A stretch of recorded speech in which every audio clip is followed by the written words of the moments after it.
So it's not just, here's your pill, take this for life, you'll be good. It's like, then you discount all the environmental and ecosystem factors that are continually in there. Maybe there's a relationship issue that's going on, or maybe it's particularly dry this summer and your skin is not happy, or the foods that you're eating are just a little different. You're not finding the same sort of foods, or you're eating more processed foods this summer.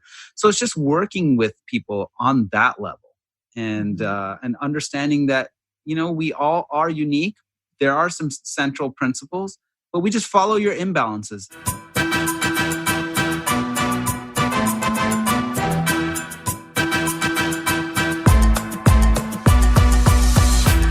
Hello, Awaken Beauties. Finally, it's here.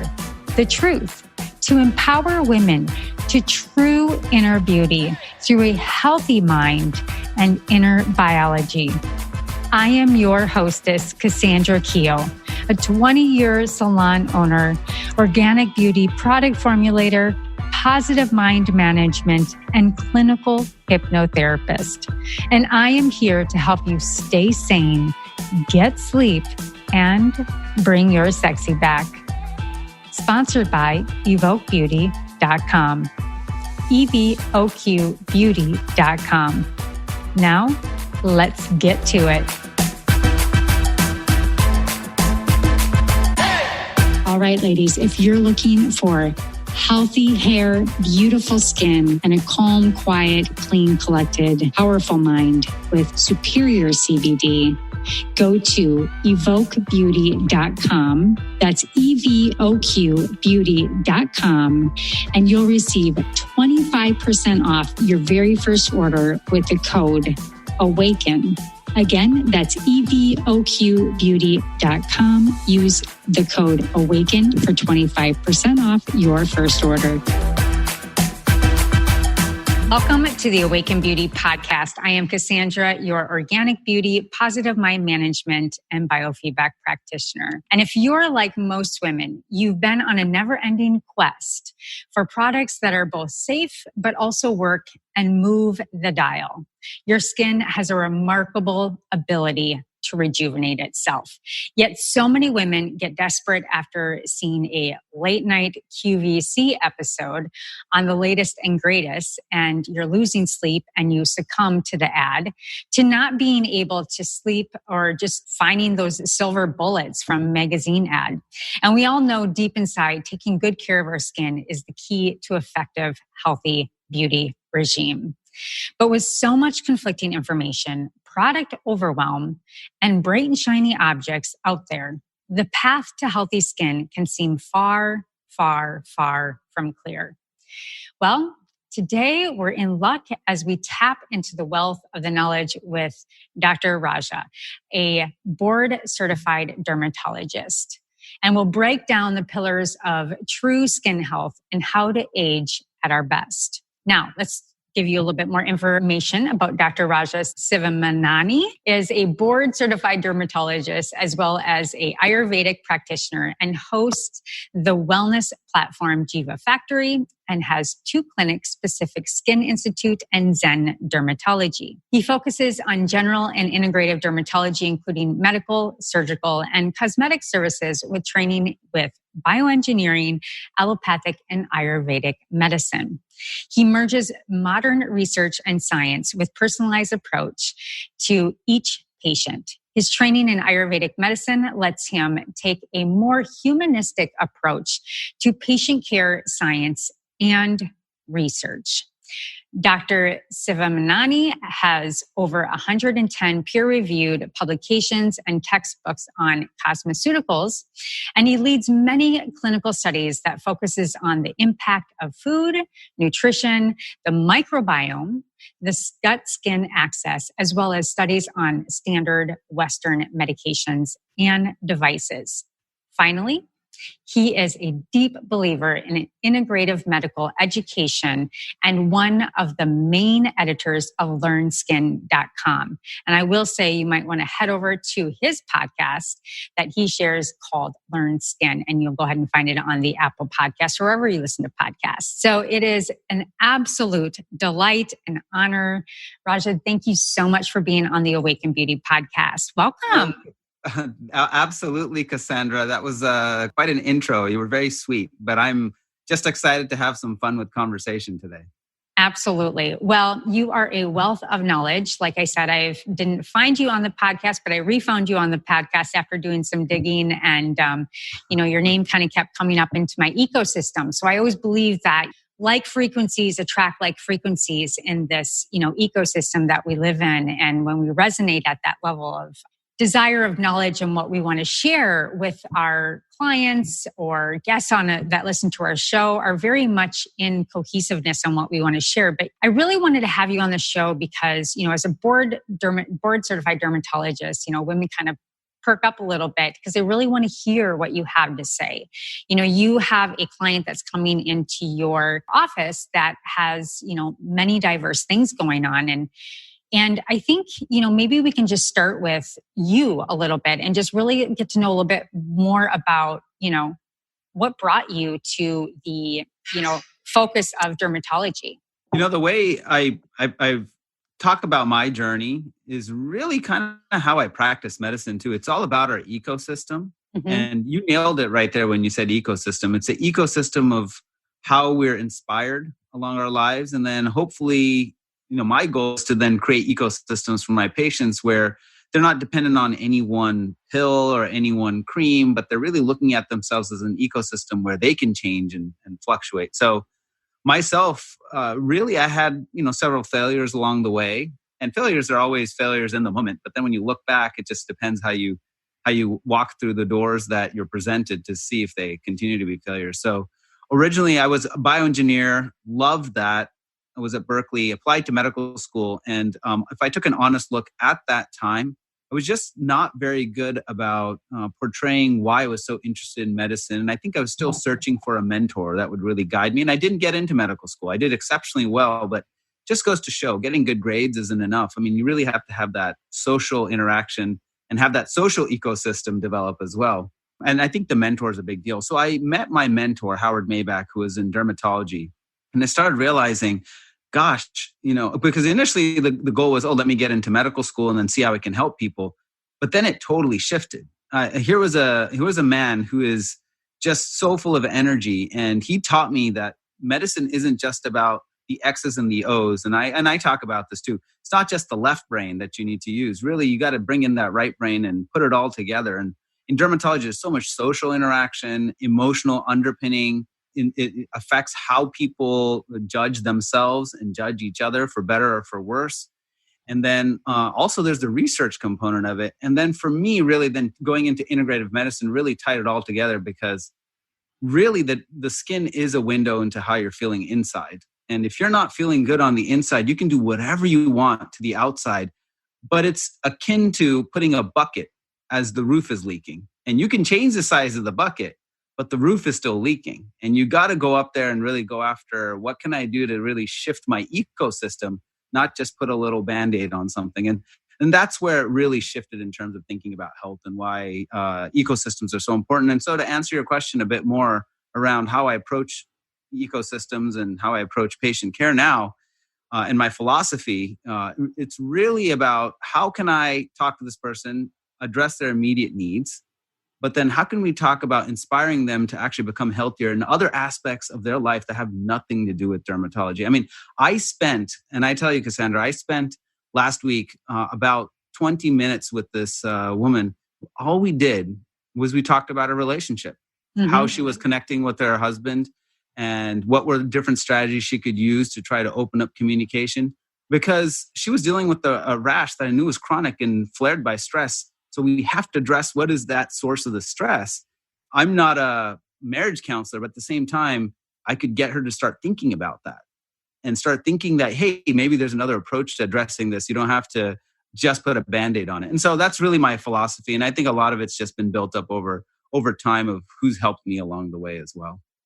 Yeah. And that first mentor, like what was his specialty that really struck you? I know for me, when I changed I had a whole paradigm shift, and maybe you can explain this, but mine was sitting in, kind of like one of those, universities, all the stairs are checked up in the top. And I'm listening to Dr. Rob Bukowski, who's a functional medicine practitioner. Yeah. and he's putting all of these things into a blender, and he was basically showing us uh, what a vaccination was. And I remember at that point, it had nothing to do with my industry, but I knew at that point how toxics we were both forcing into the body and our ecosystem, that I would have to create an ecosystem that would be safe for people to walk into, because they would be reacting to everyday materials such as their products that they put on their skin or their food that they eat. So it was less about the aesthetics, but more about the foundation of seeing the future of the toxicity of our world. What was that switch for you? Well, he was in dermatology, and he was actually a dermatotoxicologist and a Okay. dermatopharmacologist. Okay. What that means was he's studying how your skin behaves when different sorts of substances are put on it. How does it change its chemical behavior? And probably more importantly, how does it change its physical behavior and immunological behavior? But if you wanted to ask me what was his specialty was getting people inspired. Cool. Now, whether he was in dermatology or whether he was doing research, he knew how to get people to start believing in themselves, that maybe had a tough go at something, or maybe were just really short. Now, I still remember this phrase. I remember when I sat down to meet with him, and he's a very efficient man. And we went there. I went to meet him at his office at 7 a.m. He has a 7 o'clock, 8 o'clock meeting time, which a magnificent house. Anyway, I sit down and I tell him, I didn't get into med school. I'm just wondering what I need to do.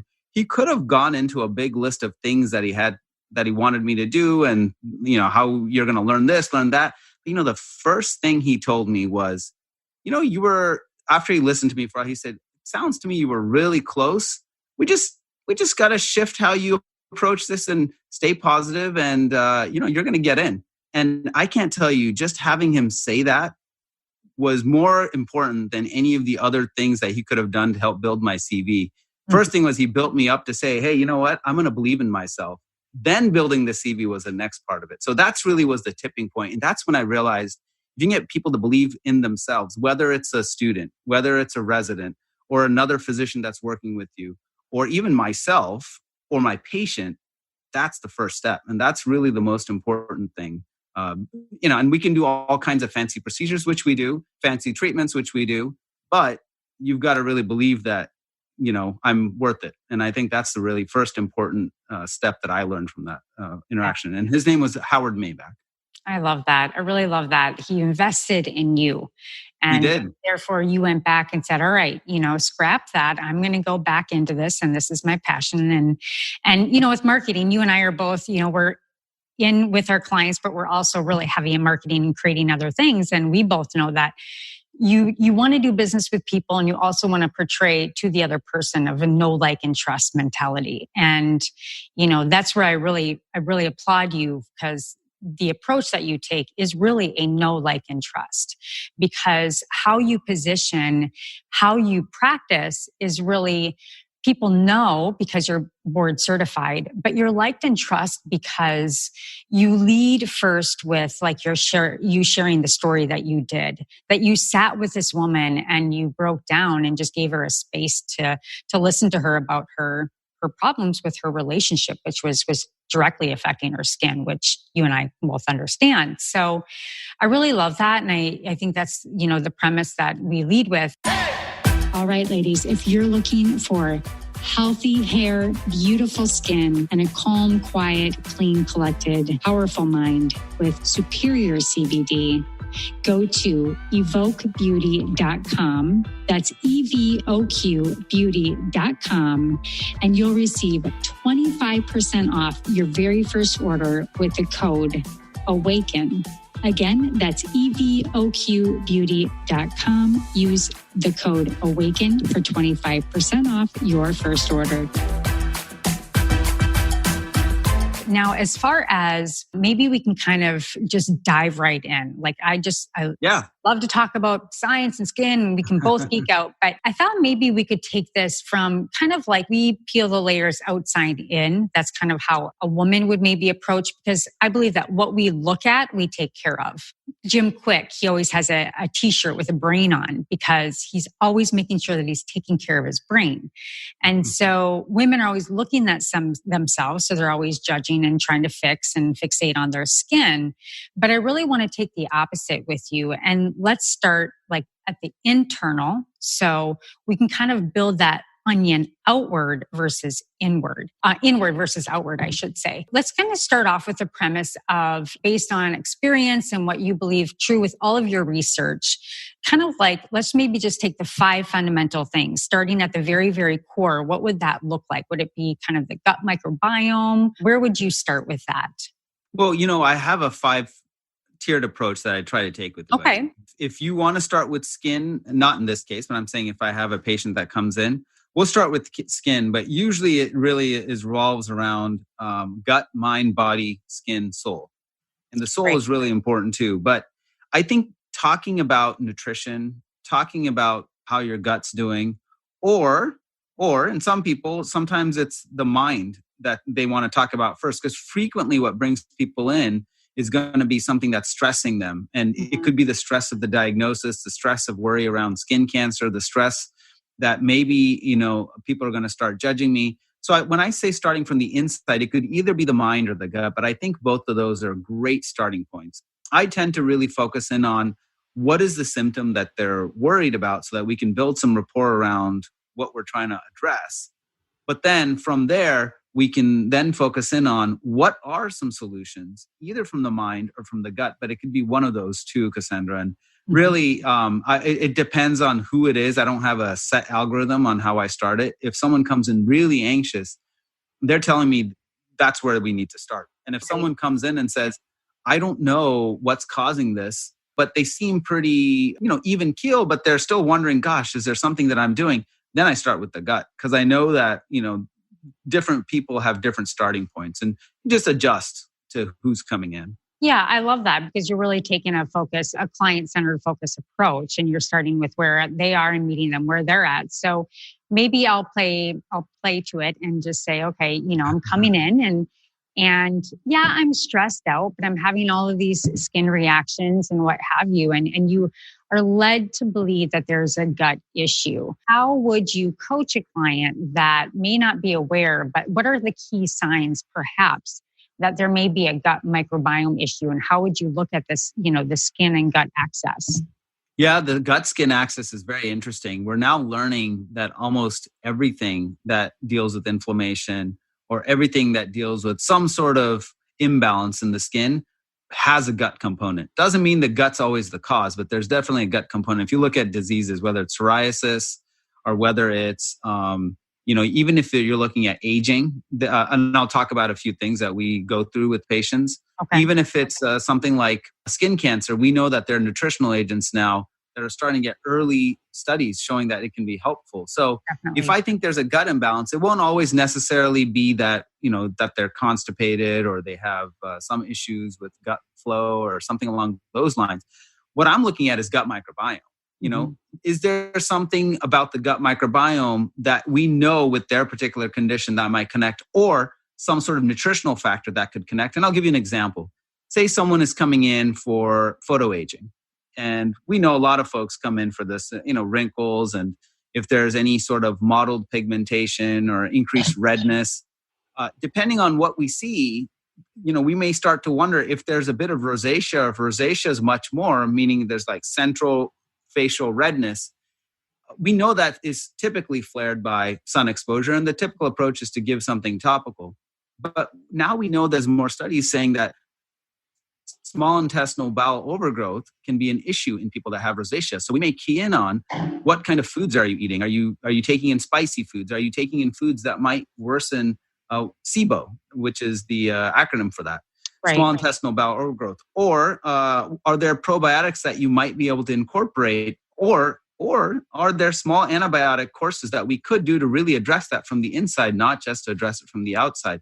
That's one example. Or say someone is coming in for photoaging, as I mentioned. in that case, we may talk about what are the foods that you're eating. Are you developing good habits with foods that are rich in carotenoids? Right. Or are there supplements that you're taking that could help actually even out your skin tone as well, not just from the outside, but from the inside? And then we can talk about foods and supplements that might go well in that regard. And then really keying in on making sure they have a healthy microbiome. What kind of foods are they putting in? Are they foods that are going to really make the microbiome shift away from forming what are known as short chain fatty acids, which is this new messenger that we're starting to see that comes from the gut. And it's always been about gut health, but now we know some of them go out into the general circulation. So are you eating those foods that are going to support you producing more short chain fatty acids? It's a funny thing, Cassandra, in some cases, the way to reset your gut to start allowing those bacteria to take hold is actually to do some intermittent fasting or to do some fasting. And so we talk about those kind of approaches too. So I just wanted to give you some concrete examples. I think that's really good. And I want to get dial in a little bit about, so I've ordered the Viome test and it was really helpful. I was actually more in the clear than I thought I would be based on my symptoms. And, sometimes symptoms override a test result because they're not always a positive. And so what is a way that you would get more anecdotal and test someone to see if there's a heavier SIBO issue or biome issue? How do you test for that at the office? This is a fantastic question because we have to understand their testing can be helpful, but they also have limitations. Right. And when we talk about that, and let me just talk about where they can be helpful and where the limitations really set in. Mm-hmm. If you are getting a test, there's many of them that are out there. You mentioned one of them right now, but there are a few that are out there where they'll help give you a snapshot of what your gut is like and what kind of bacteria are there. Remember, these are collections that are primarily rectal collections. They're stool samples.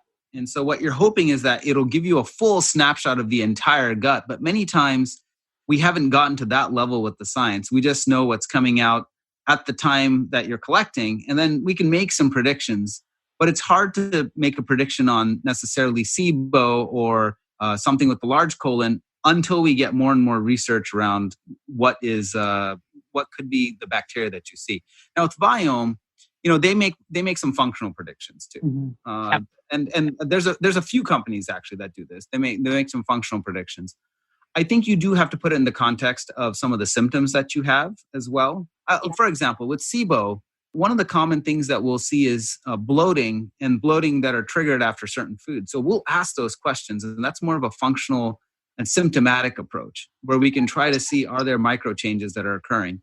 Or we could talk about constipation. Constipation isn't just about drinking enough water. Sometimes it could be that you're not getting enough, we can talk about fiber or prebiotics that are into the system. Right. And so then you can then use the symptomology to make a decision there. But the issue with these tests is that they won't be an end all be all. There's a starting point. And I will tell you, every year there's shifts in the functionalities. But we do know that there are some bacteria that you can find and that you look for certain bacteria. I'll say one of them, like Akkermansia muciniphila. That's one bacteria that we know is really good at producing short chain fatty acids. And we try to see if there are foods that can shift that, or in studies, if there are ways that we can shift that to become a bit more prominent. And it's only one bacteria. There's so many that we could actually look at. But it helps you guide your conversation around what kind of diet would you want to do.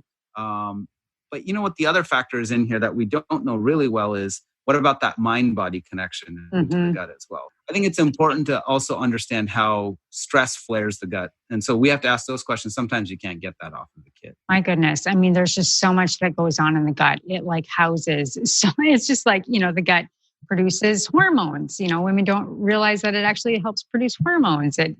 It's your protection.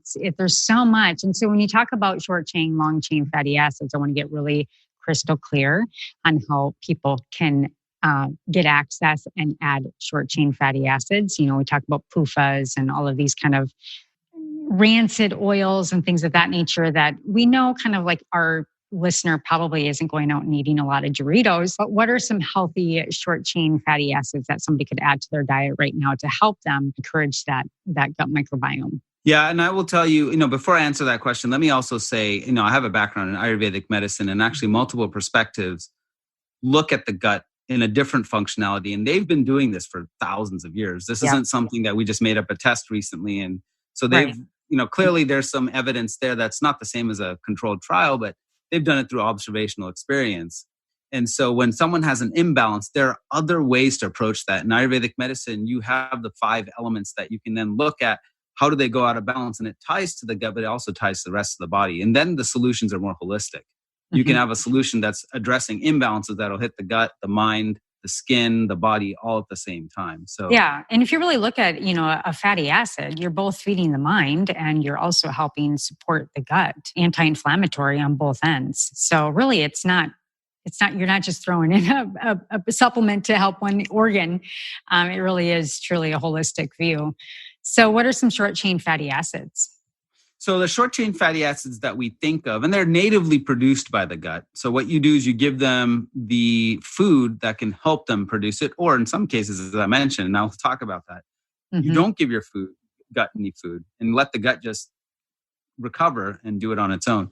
But the 3 main ones are butyrate, propionate, and acetate. And it's not that you take those orally, but butyrate tends to be really focused around gut health. So a lot of butyrate-rich producing bacteria that are present that sometimes we want to try to overgrow. And there we know that things that are rich in fiber, and a lot of people talk about this, colorful foods, but why is colorful food so important is that if you eat the colorful foods and you have the skin on the food, wash the skin, but if you keep the skin on your fruits, for example, they're very rich in things like polyphenols, and they're very rich in anthocyanins. And all of these can help stimulate your bacteria to then get into a state where they're going to produce short-chain fatty acids. Then you have propionate and acetate. And with propionate and acetate, we've done studies, even ourselves, where we've shown that there are certain probiotics that you can take that can stimulate the bacteria to shift in the proper direction, whether it be a spore-based bacteria or if it's a bifidobacteria, lactobacillus. All probiotics aren't equal, but there are certain bacterial strains that we've tested, even personally in clinical studies, that can shift the short-chain fatty acid balance. So whole foods, not processed foods, whole foods, if you can get into the habit of eating the skin, I'm not saying eating an orange skin, of course, but if you have an apple skin there, don't peel it off, just wash it well. And if you can get locally grown so that there's not many pesticides in there, that will make a difference. And having that extra effort to do that, although sometimes it's harder, does make a difference. And then finally, getting the right sort of supplements in, whether it be a probiotic or a prebiotic. Make sure that you understand what your gut's tendencies are, though. If your gut's tendencies are to get really bloated and inflamed, you have to be careful about what kind of prebiotics you put in.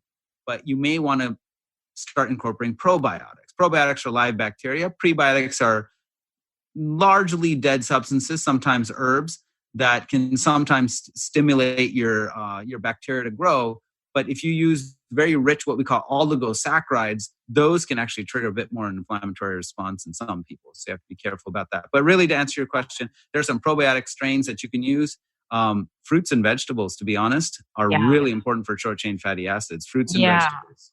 Oh my gosh. And, now the market, because, anything that comes out new, especially evidence-based approach and functional medicine, like everybody wants to create a product for it. There's just so many products in that sector.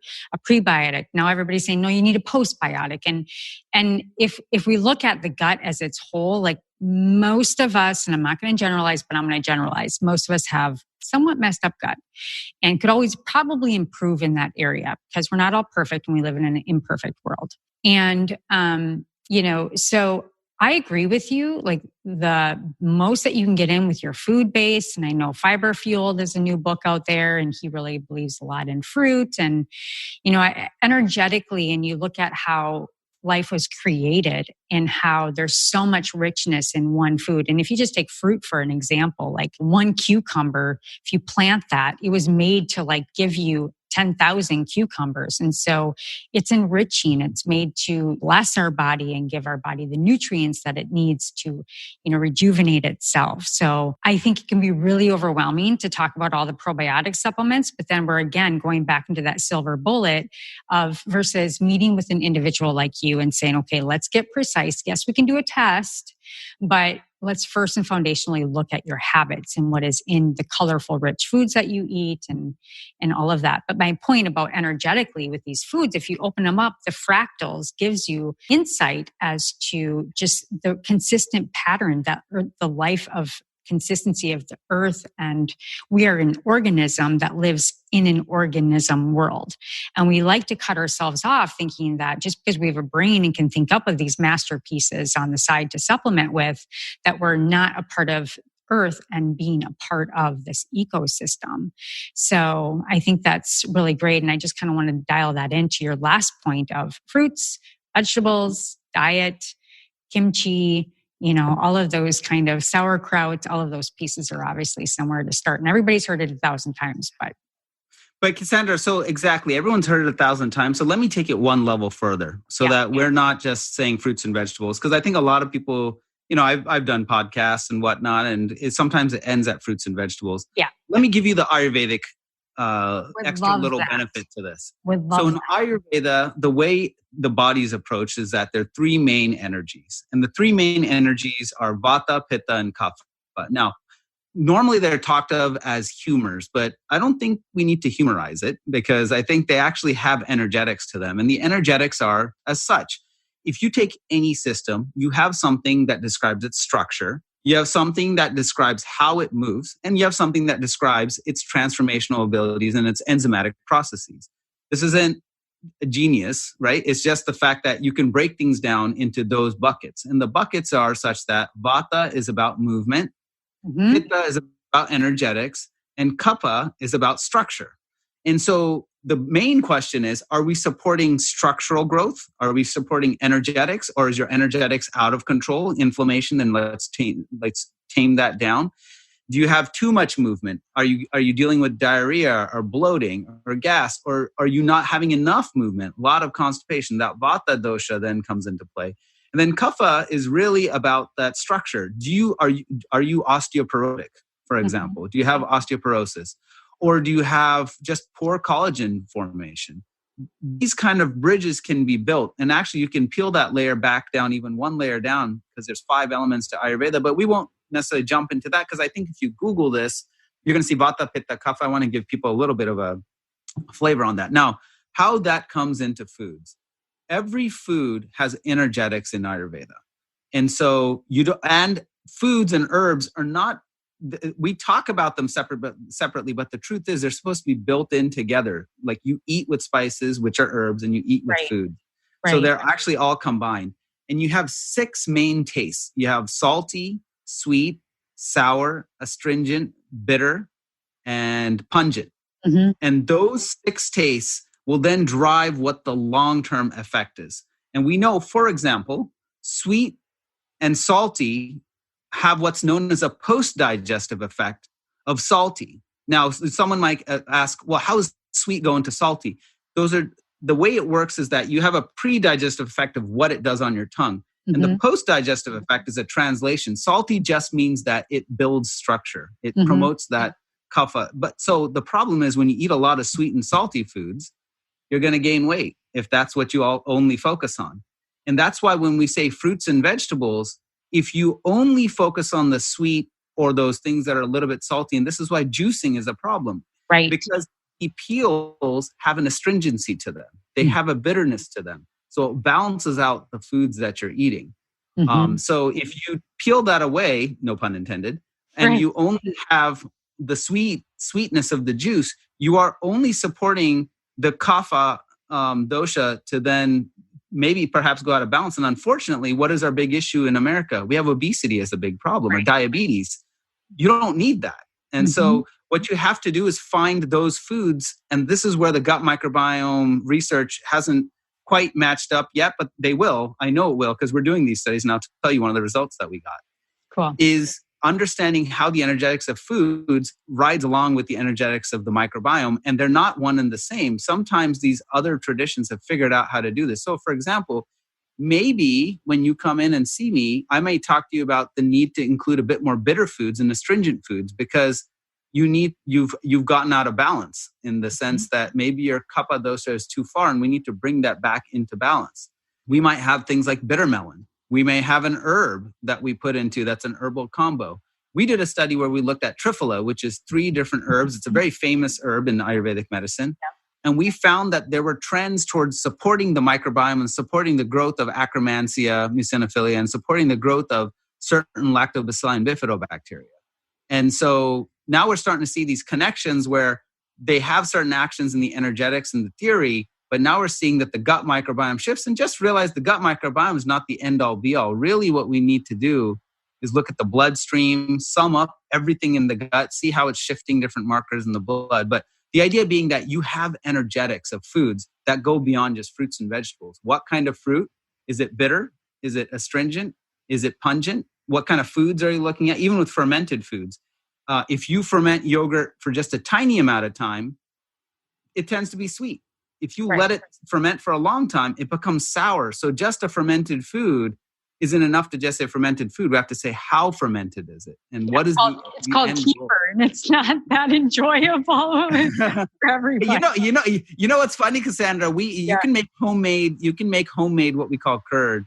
Yeah. Now I personally don't actually eat that much dairy anymore. I just don't see a need for it myself. Yeah. But when we used to do the fermented foods, I loved sour foods, and it was because it really gravitated towards my palate. But you're right; it just depends, I love sour foods. It was very sour, but kefir does not allow with me. You want to talk about SIBO and bloatedness? You give me some. Yeah, see, and that's the problem. If you have SIBO and you eat sour foods, it will actually worsen SIBO. So you have to be careful. So, exactly. I love the Ayurvedic viewpoint. And I had shared with you, again, there's these moments in time where you have this shift.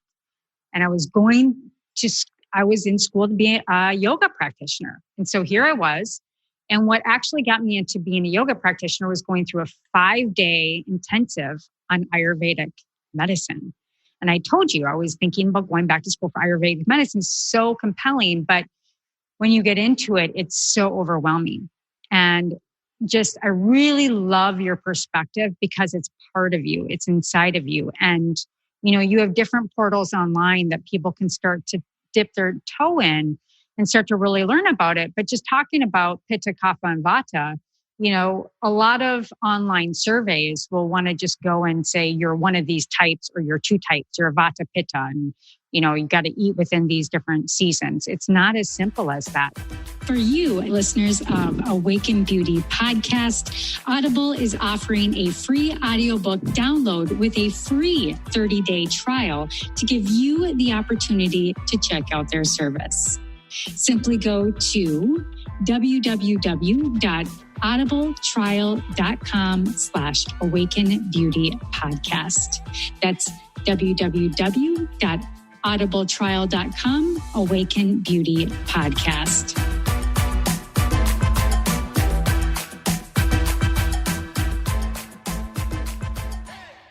Can you say a little bit more about how you integrate Ayurvedic into a very integrative approach to a modern day way of how you view your practice? Yeah, thanks for pointing that out too. The central tenets of Ayurveda, and I think what's really the challenge in any of these traditional forms of medicine is to make it really easily, not understandable, but practical to the people that are listening. Mm-hmm. And that's really the goal of what we want to do. So when you come in as an Ayurvedic patient, for example, mm-hmm. the first thing there's 2 kinds of balances. And I think this sometimes gets lost. There is your natural constitution, mm-hmm. and there's your imbalance. Right. And many times these quizzes will say, oh, you have a tendency towards Pitta or a tendency towards Vata. That's just your tendency. That's supposed to be your natural constitution. Anybody can have an imbalance in any way. And by the way, I love the fact that you just mentioned that, you're not just 1 or 2. You have to have all 3 doshas in your body. If you don't, there's no movement going on. There's no structure there, and there's no energetic. So we have all 3. It's just a matter of, sometimes in quizzes, they want to simplify and say, oh, you're all Pitta, but you're not just a flame, right? You're a human being. So, and Ayurveda, I'm not just an airhead walking around. I know I'm very Vata driven, but I'm not an airhead. You're not just air and ether. That's right. That's right. So, and the beauty of Ayurveda is that it's meant to describe the entire universe, not just the body. So realize that the extremes are actually the elements that you see every day. The air literally is the air. in the Mm-hmm. sense that it's characteristics. And the fire is literally transformation is characteristics. But in your body, you have all of them. What's important to know is that your imbalances are going to shift and move with time. So you may be a little bit more imbalanced in Vata if you have a very stressful time, a period in your life. And so what you have to do is find a way to bring that under control. And sometimes that can lead to flares of skin rashes. But what you have to do is address that. And if you have a lot of Vata imbalance, then you have to think about things that are going to tonify you. So you can Mm-hmm. bring that air and ether elements back into check. And those elements, by the way, are translated to English. It's unfortunate that we lose so much in translation. But when we say air and ether, it really is space and this notion of motion. And we have that. Our minds are too active when we're stressed. And sometimes you don't feel grounded, you don't feel connected, you feel out of sorts. And that's what the air and ether elements really represent. But the idea is that as you have imbalances that shift and flow, there's not just a one treatment that fits all. Every single person is going to have things that they have to ebb and flow with how their body's changing. And that's what we're here to do, is to help you as you may shift from one imbalance to the next imbalance to the next imbalance. So it's not just, here's your pill, take this for life, you'll be good. It's like, then you discount all the environmental and ecosystem factors that are continually in there. Maybe there's a relationship issue that's going on, or maybe it's particularly dry this summer and your skin is not happy, Right. or the foods that you're eating are just a little different. You're not finding the same sort of foods, or you're eating more processed foods this summer. So it's just working with people on that level and understanding that, we all are unique. There are some central principles, but we just follow your imbalances. And so what we try to do is let people know that you have imbalances. And as you go, we have a couple platforms and online spaces where people can come through and better understand who they are. And, Cassandra, at the end of the day, a lot of people go into medical school, but very few of them go in there saying, I want to discover myself. They Right. usually go into, MD allopathic training or even naturopathic training. Usually it's because they want to, and naturopathic training does a better job of this. They want to connect with themselves, but usually you're going in there to try to help other people. Right. But feels like Ayurveda, perhaps naturopathy, actually, traditional Chinese medicine, you're trying to discover who I am more. And I feel like that makes it very, very personal. Mm-hmm. And then because of that, you then once you start learning that, you say, why aren't we doing this more? Then you turn to your family member, you turn to your children, you turn to your colleagues, your friends, and you're like, there's a different way to approach this. 100%. Yeah. You can just, you have better control. So I think that's the interesting thing about the traditional approaches. And I think you bridge the two together, of course, because conventional medicine is amazing at controlling symptoms and many times getting to the research and the root cause. In Western medicine, they do go after root cause too. I think that's another misconception, is that you don't go after root cause. You're still trying to figure out the genetic cause. But, and this is a cliche, your genes are not your destiny. The epigenetics of what you are exposed to and how you think and how you behave can control what genes get expressed. Yeah, I call it the 80-20 rule. I know they want to narrow it down to like 10%, and even some go lower than that. But, I always tell my clients, it's 80% is your ecosystem, meaning your external ecosystem, and 20% or lower, maybe 10 is, DNA encoded. And even then we can turn those on and turn those off. And I just, I think I really kind of like what you said around naturopathic or Ayurvedic or even Chinese medicine. These are individuals that, yes, I mean, you can't not go into that field and be in love with understanding who you are. Because when you understand who you are, and I've experienced this myself, you move out of that place of having to like prove what you want to teach someone, that you start to embody the place where you have the knowledge, and then you move into the essence, and then you move into embodiment, and then you move into where you're at, or I hope I'm always, is meeting someone where they're at. Myself not included on what I want for you, but really understanding the human individual, how we're made, and what are the steps back to finding our true essence. I always say I like to really reduce and remove move women out of a trance state and move them into transcendence. Because from the moment we're born, we're in a trance of what we should do. And we shit all over ourselves, right? So, when you step into a practice like yours, you just feel really beloved because you understand the essence of a human being. Pitta might be, like we're talking about this imbalance because you have extra heat, you have a rash. Okay, cool. Your body is giving us a signal that it's a little bit on fire. It's a little bit stressed. Could be stressed for many reasons. Could be the environment that you're in. Could be overexercise. And then you walk into a pile of bushes that you shouldn't have and it exasperated something. There's all different reasons, but you really have to take it as a diagnostic and really peel apart everything. And I think that everybody talks about it, but the depth of a practice such as Ayurvedic, really, it may seem overwhelming, but just to work with someone and to step into having you help me bridge understanding me more helps me get back to being intuitive with myself so that I can then better regulate my decisions and not have to be always looking outside myself to really become one with who I am and start to make daily decisions that are better for me. Yeah, isn't that the goal at the end of the day? The skin gives you so many clues to how you're doing beyond just the appearance. I mean, it's function, little subtleties that maybe the general person might not realize. If you have extra oil on the skin, or like you said, if there's extra inflammation, all of these things make a difference and they clue you in that there's an imbalance going on. And, small example, if someone comes in with a lot of redness on their skin, and, I talk to them, they say, yeah, I've been trying to do the best I can. Yoga, I'll ask them, what kind of yoga? And some people will say, oh, I'm going to hot yoga. I'll tell them, well, why don't we back off on that? Because that's adding more heat into the body, and try one of the other yogas that isn't so focused on a hot temperature. And, you might like that better. And so those are the kind of things that, just thinking through that.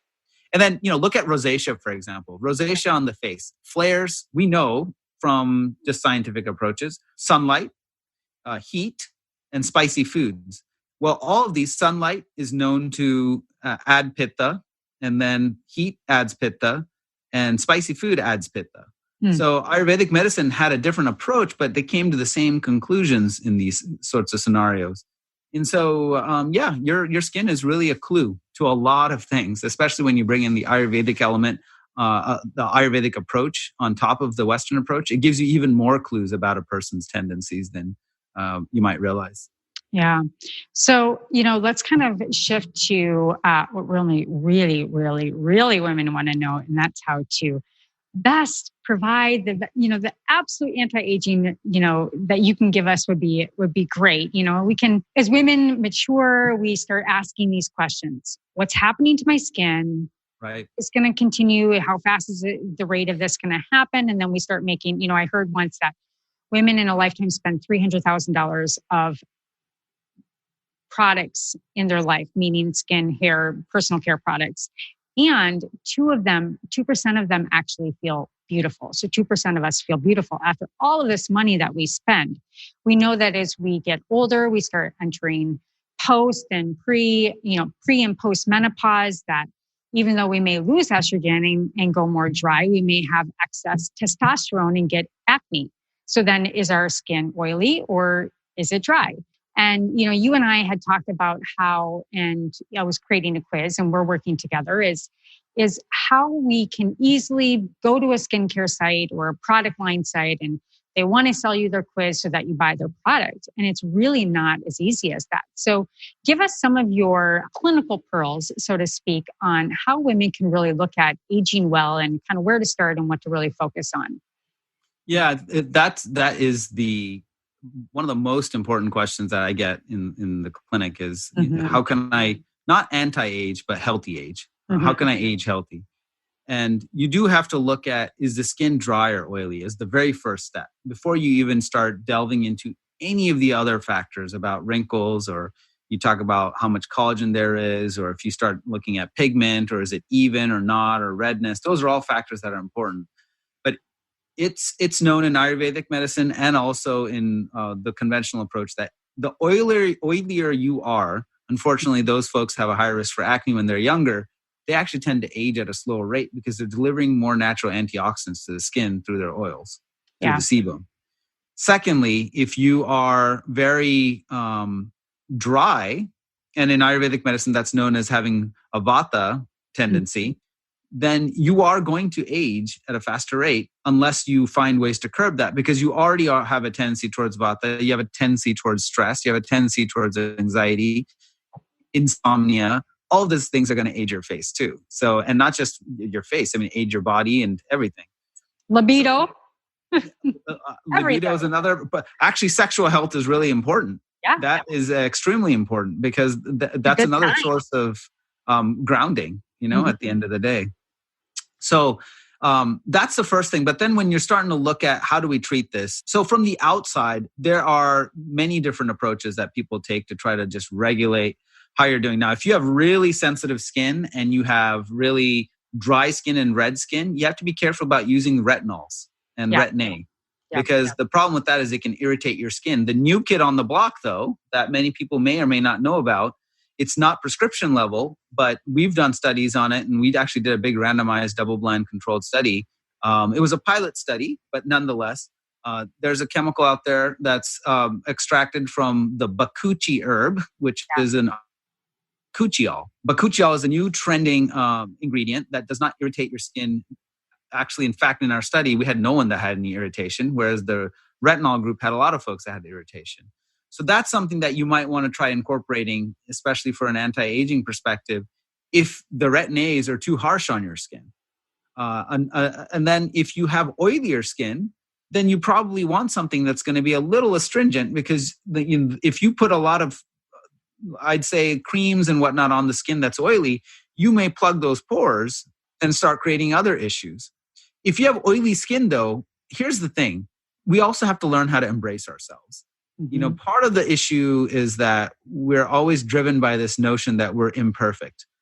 And we have to find a way to get out of that state and say, you know what? I accept myself for who I am. And if I'm going to choose a healthier me, that's fine. And when I say embrace it, if you're oilier, consider that a boon. Start taking more vitamin E rich foods. Your body's better at delivering that to the skin, just internally. So you can really focus in on that. Yes, you can try to control the oil, but the fact that you have that oil production that's just going on at a much faster rate, get those antioxidants in, like the carotenoids and the vitamin E's, because if you can take that orally, that'll get in. But if you're looking at it from a topical perspective, the retin-A's and the retinols are going to do much better for you in that case. You don't have to necessarily go to a bakuchiol because it's more astringent. And then, in that regard, it won't cause as much sensitivity to the skin and you won't get as red. So, the problem, Cassandra, is when you take these quizzes that are dedicated to a product necessarily, you don't know if they're really looking at the skin or if they're trying to just match you to a product and deliver that to you. Right. And that's where the challenge comes in. And the challenge is that's most likely the option. It's a lot of quiz platforms trying to sell the product, and that's fine. That's just kind of how we approach it so that we can narrow down a choice for women, because obviously too many choices is Lisa with no choice. But, I really love what you guys have created with Dermveda, and we're in conversation how you really look at the body, mind, and skin, because they are all combined, much like we just talked about with Ayurvedic. And the retin-A, not retin-A, it's a big discussion between the natural and non-natural industry. And really it's what's best for the woman and what their goals are.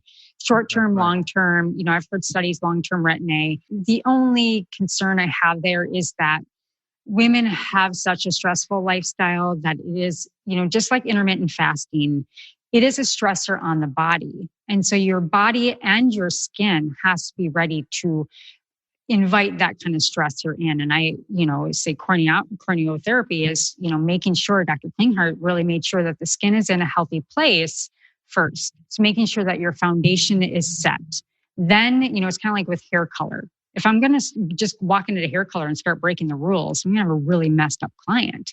I have to understand the fundamentals, and then I can start breaking the rules. Same with skincare. So we really have to understand how, and my role is to help educate women. How does your skin work so that you can walk into a space and be autonomous in your decision and make a decision that's best for you, both on the range of ingredients that you want to look for, whether they're natural or maybe have a little bit of retin-A, whether you go to a dermatologist or an organic spa like mine. I mean, there's a lot of opportunities out there, but I think anybody and everybody should really focus on understanding how their body works first.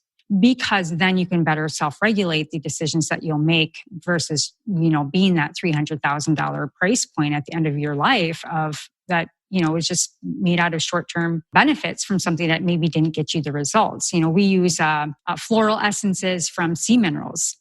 Sea minerals are so rich for the skin because they meet all of the skin's macro and micro vitamin and mineral essence on the skin is just so healthy for the skin. It takes it right in. It's kind of like saline solution. It's just like so loving for the skin, but they buffer. And so after so long, they don't continue working and breaking down the skin. So there's a protection point in there so that if women are starting to overabuse their skin, we formulate it so they can't overabuse their skin. And it just turns into a beautiful gommage where they can just kind of slough off, some of the dry skin.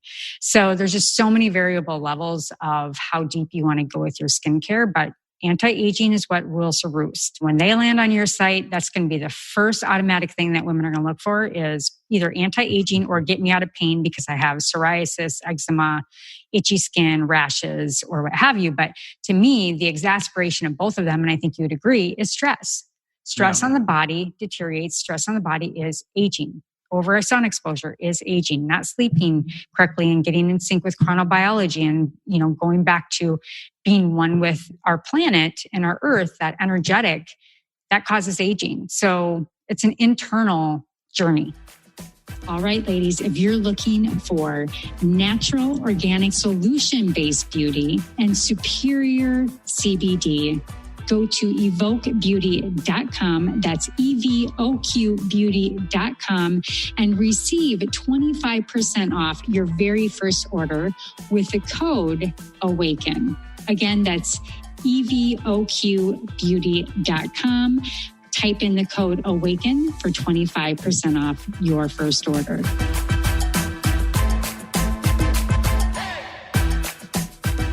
I think there's no question that stress is going to play a role. And I think, Cassandra, you've summed it up well. I think the idea is that you have to pair the treatment to the individual. Right. There's no one size fits all. No. So whenever anyone says, put this in the water, I tell them, let's not. Let's figure out who the person is and we'll put it in their water. I love that. Yeah, that's good. That's good. Yeah, it's not an either or approach. It's not a good or bad approach. It's not, it's really, again, goes back to meeting where you're at. So I think you just send such a wonderful... What's right for you?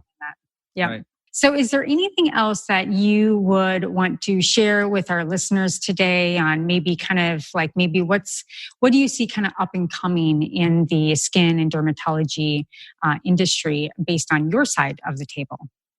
Yeah, so what's changing now is that we're using more technology to try to help better assess people. Like for myself, we're using image-based analyses of photographs, and we can track how people are changing over time or how things shift on the skin, either through our clinical studies or now we're trying to bring that into skin typing. And more than skin typing, really, it's about body typing and it's about your ecosystem, but understanding where you're at. And I think it used to be that we would allow people to tell us, do you have oily skin or dry skin? And that's accurate to some level, but we do see some inaccuracies there. Many times people will get it off. They'll be off if they have combination, they really have dry, or if they have dry. And some of them actually have oily skin. And, people sometimes just don't realize where they sit, but they perceive themselves to have certain imbalances. And what we can do is we can use image analysis to then follow that. And we can do things like looking at the photograph. And the photograph can look at micro features, how much redness is on there, how much pigment is on there, how much oil is on your face. And we can track that and see how things change. And I think the next level now is to take ingredients and products and matching that to the person. So if you have really oily skin, you don't want ingredients that are going to be heavy on the alcohols or heavy on the emulsifiers. So what we can do, or heavy on maybe something that's going to cause sensitivity. So what we can do is we can actually read the ingredient labels and then now find better ways of matching them to who you are as a person and what your skin is like. Yeah. And not only at the skin level, but even nutritional products or foods. Eventually, we're going to be able to say, hey, this isn't total guesswork. We can actually have a little bit of science behind this. And then as you use the product, we'll see and we'll learn, is this, what are other parts of this model that need to make it more and more impactful, and so that we get it right. So you're not spending months and months spending that $150,000 of the $300,000 just to get to the right regimen. We can try to get you there faster. That's the idea. So you really see it going into a personalized kind of way. Absolutely. I think we have to. I think that's where bringing in the traditional forms of medicine with the conventional forms, they're all going to come together, Cassandra. It's going to merge. Yep. And whether one side likes it or not, the other side likes it or not, it's going to go there because, 1 + 1 is 11, as we say, not 2. Yep, exactly. Right on. Yeah. And 5 years ago, I was trying to find a company to do epigenetic-based skincare and personalization. It was just too expensive to get into. So it's too soon for its time. But I think with the technology you're talking about and this really wholesome approach, I agree with you. I don't think that we're going to be able to ignore. And what woman want to walk in and get it something personalized to them versus, again, going back to Sephora and trying to have a 20-year-old sell them the kitchen sink to get their commissions up. It just isn't, it's going to be an old way of doing skincare. No, it's going to be an old way of doing things. And, this is what we've tried to emphasize. I mean, that is such a salient point. I can't even tell you. I've gone to Sephora just to listen. I don't tell them anything about being a dermatologist. I just listen. And, they're very sweet, but, they don't necessarily know all the details of what those ingredients do. But, they have a lot of passion. And hopefully in the future, we can channel that with some science behind it as well. So this is one of the things that we're trying to do with our clinic. We have a medical insurance clinic, but we also have a regular clinic. We're building a clinic called the Zen Dermatology. It's an integrative aesthetic clinic. And we'll be doing things like online consultations, but we're going to be doing a lot more customization, integrative therapies, whether it be naturopathic, Ayurvedic. There's going to be some therapies there that really clue in on what are your imbalances. And then we have a platform. We originally had the name Jiva Factory. We're going to change it to Jivome. And the reason we're going to do that is that it's just, I love the word. It brings together Jiva, which is this notion of vitality in Sanskrit, and biome, which is your ecosystem. It's really the ecosystem of what keeps you vital. And at the end of the day, that's what we're all trying to do. We're trying to stay vital. We're trying to live well. We're trying to, try to find the happiness in life. And how do you do that? Well, you clue into your ecosystem and create it. And that's what we want to empower people to do. I love that. I love how you said, and create it. Because ultimately we are creators. We are the creators. You have the power. We have the power. We are the creator of our thoughts. We are the creator of our skin, all of those things. And I cannot thank you enough. And I know that we could geek out and talk, and I'd love to learn more about your studies, because you have like over hundreds and thousands of them that you've reviewed, but we will be in touch. Absolutely. Maybe we'll have you on again in another 6 months or so. And we can talk about a little bit more about the new research out there, how, Zen dermatology and how these other approaches have kind of progressed for you. And, I wish we lived in the same state because I would be signing up to be at the clinic and helping out there. So thank you so much for being on the podcast. And the last thing that I always ask our guests is, this is the Awaken Beauty podcast. And my goal is to make everyone self-aware so that they can really live the life that they want to create. And what is something that you've personally awakened to as of late? It doesn't have to be skincare related or skin health related. I think channeling into, I talked about the 5 aspects of skin, gut, mind, body, soul.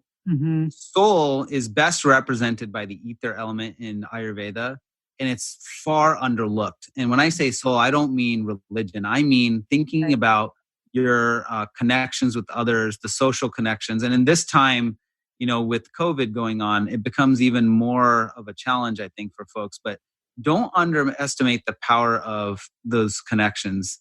And if you stay happy at the soul level and your ether element is in balance, the rest will follow. And that's something that I didn't always realize. But as I see more and more patients, I realize that the root cause is not at the skin. It's much more at their level of social interconnectedness and how they are responding to the people around them. And as that improves, I've seen that their skin improves too, and their health improves in general. Yeah, well said, well said. We are recording this at COVID time, and we talked about social distancing and that oxytocin, and feeling loved with ourselves and feeling love around us is certainly something that turns on everything that works in our body and our mind and our soul and our skin. So wonderful, so well said, and such a polished individual you are. Really appreciate you, and everybody, make sure you go to Learn Skin, which is the podcast. You'll be able to find Dr. Raja there as well. And until next time, ladies, stay sane, get sleep, and bring your sexy back. All right, ladies, if you're looking for natural, organic, solution-based beauty and superior CBD, go to evokebeauty.com. That's EVOQbeauty.com and receive 25% off your very first order with the code AWAKEN. Again, that's EVOQbeauty.com. Type in the code AWAKEN for 25% off your first order.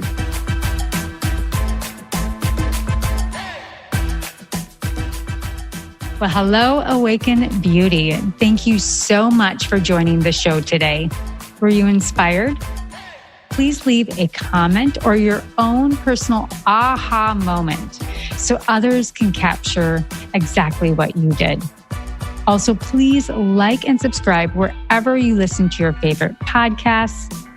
And if you're interested in high quality natural products for your hair, skin, and wellness, including organic CBD, please visit evokebeauty.com. Again, that is evokebeauty.com, evoqbeauty.com.